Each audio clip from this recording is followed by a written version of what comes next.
Ang Fantasy World sa Batangas, isang hindi natapos na medieval theme park na nilayon na maging isang grand resort at theme park. Ngunit nagkaroon ng mga problema sa pananalapi sa panahon ng pagbuo nito. Matatagpuan ito sa Lemery, Batangas at kilala sa malakastilyo nitong estruktura at mala fairy tale na kapaligiran, at binigyan din ito ng palayo na Disneyland of the Philippines kahit na hindi pa ganap na nakumpleto.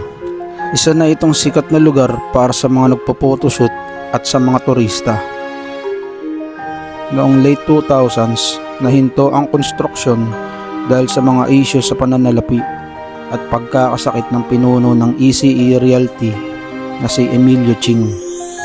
Noong 2010, binuksan ng site sa publiko para sa mga photoshoot at kalaunan ay binili ito ng mga bagong may-ari.